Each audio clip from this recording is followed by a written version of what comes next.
जुड़ने का अवसर प्राप्त हुआ। लाखों बहनों को आज प्रदेश के अंदर महिला स्वयंसेवी समूह के माध्यम से कार्य करने का अवसर प्राप्त हुआ है।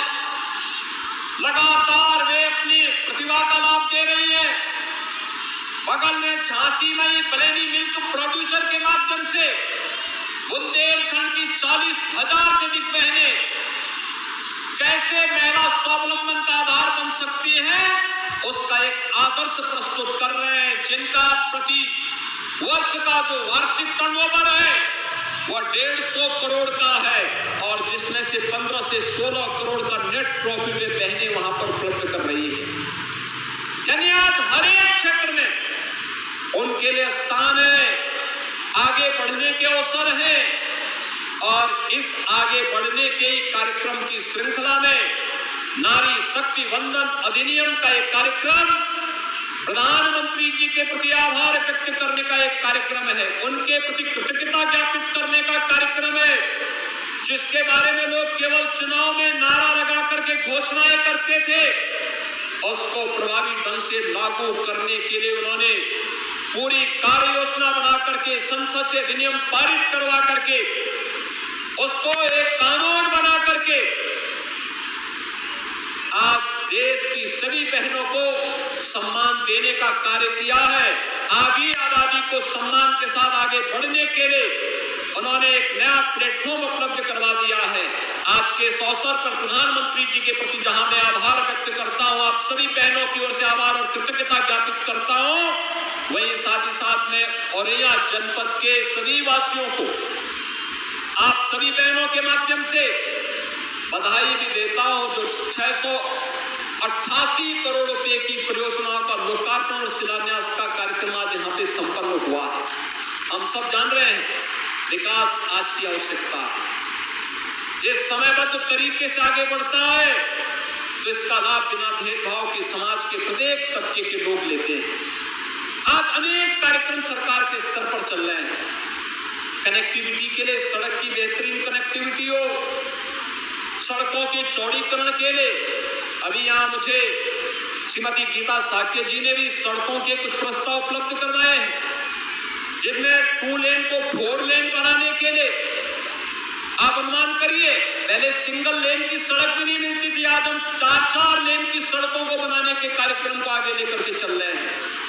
मेडिकल कॉलेज के निर्माण के लिए, ITI के लिए, पॉलिटेक्निक के लिए, इंटर कॉलेजेस के लिए, ऑपरेशन कायाकल्प में बेसिक शिक्षा परिषद के स्कूलों के लिए, स्वास्थ्य की सुविधाओं के स्ट्रेंथन करने के लिए, महिला और बाल विकास के माध्यम से आंगनबाड़ी केंद्रों के पुनरुद्धार के लिए, हर घर नल की योजना के माध्यम से एक और जहां इन कार्यक्रमों को प्रभावी ढंग से आगे बढ़ाने का कार्य किया जा रहा है, वहीं साथ ही साथ यह भी सुनिश्चित किया जा रहा है कि घर परिवार को सिर ढकने के लिए छत मिले। प्रधानमंत्री आवास योजना की स्कीम प्रभावी ढंग से लागू हो सके। प्रदेश में 55 लाख ऐसे परिवारों को जहां हम लोगों ने अब तक एक आवास उपलब्ध करवाया है, 55 लाख की संख्या अनुमान करिए। बहुत सारे राज्यों की आबादी 55 लाख नहीं, हमारे यहाँ 55 लाख परिवारों को एक आवास उपलब्ध हो गया। आप सोचिए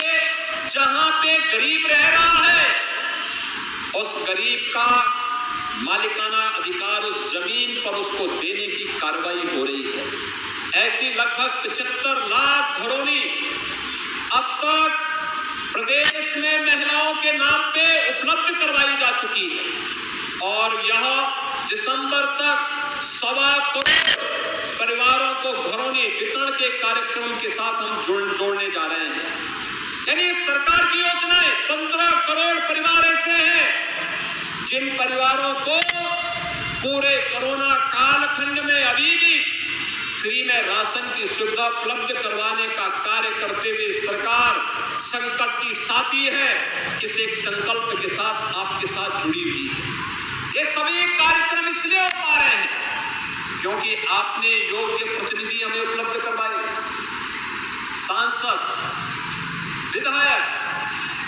जिला पंचायत अध्यक्ष, अन्य महत्वपूर्ण महत्वपूर्ण दायित्वों का निर्वहन करने वाले पदाधिकारी, ये सभी लोग मिलकर के जब शासन तक अपनी योजनाएं पहुंचाते हैं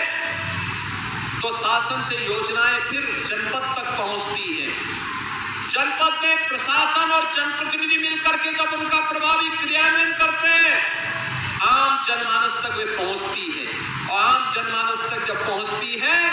उसका लाभ प्रभावी ढंग से प्रत्येक तबके तक बिना भेदभाव के प्राप्त होती हुई दिखाई देती है। ये 688 करोड़ रुपए की ये परियोजनाएं आज उसी श्रृंखला का हिस्सा है जो जनप्रतिनिधियों ने प्रयास किए, आज यहाँ पे लागू हो चुके हैं या लागू होने जा रहे हैं। मैं इसके लिए पूरे औरैया वासियों को हृदय से बधाई देता हूँ, अपनी शुभकामनाएं देता हूँ और विश्वास व्यक्त करता हूँ जिस उत्साह के साथ आप सभी बहनें इतने समय के पूर्व यहाँ पर उपस्थित होकर के इस कार्यक्रम को सफल बनाई है। आने वाले समय में शासन की विभिन्न प्रकार की योजनाओं का लाभ जनपद को इसी प्रकार से प्राप्त हो, इसके लिए और आने वाले पर्व और त्योहारों के लिए दीपावली का पावन पर्व आने वाला है। दीपावली इस वर्ष की एक बहुत हम सब के लिए शुभ दीपावली होगी,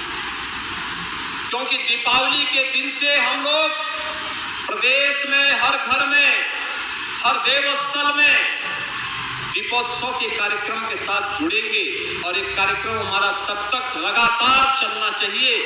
जब तक अयोध्या में प्रभु श्री राम अपने स्वयं के भव्य मंदिर में विराजमान न जाएं। आप याद करिए, दीपावली का आयोजन तो हम इसीलिए मनाते हैं। 14 वर्ष के वनवास के बाद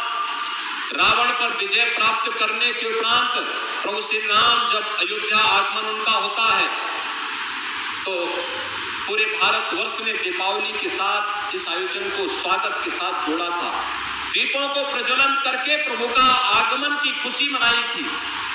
और दीपावली का आयोजन 500 वर्षों के बाद फिर से पूरे भारतवर्ष में आ रहा है। अयोध्या में भगवान राम का भव्य मंदिर का निर्माण कार्य चल रहा है और हम लोग तब व्यवस्था करने जा रहे हैं कि 22 जनवरी को जैसे ही प्रधानमंत्री जी के कर कमलों से कार्यक्रम संपन्न होगा, अगले दिन से जनपदों से भी हम लोग राम भक्तों को अयोध्या में ले जाकर के दर्शन के कार्यक्रम को आगे बढ़ाने जा रहे हैं। और इसके लिए मैं औरैया वासियों से भी कहूंगा, अभी से तैयारी करिए प्रभु के स्वागत के लिए। आपके घरों में, आपके गांवों में, आपके देव मंदिरों में भी प्रभु का वास इसी प्रकार से हो करके हम सबके ऊपर आशीर्वाद बरसाता रहे, इस विश्वास के साथ आप सबको दीपावली की हार्दिक बधाई और मंगलमय शुभकामनाएं अभी से मैं आप सबके प्रति व्यक्त करते हुए अपनी वाणी को प्रणाम देता हूं। धन्यवाद। जय हिंद, जय जय श्री राम। इसी तरह से लेटेस्ट न्यूज सुनने के लिए दूरदृष्टि न्यूज चैनल को सब्सक्राइब करें तथा वीडियो को लाइक करें व अपने सभी दोस्तों को शेयर करें, जिससे सभी को जल्द से जल्द जानकारी प्राप्त हो सके। जय हिंद।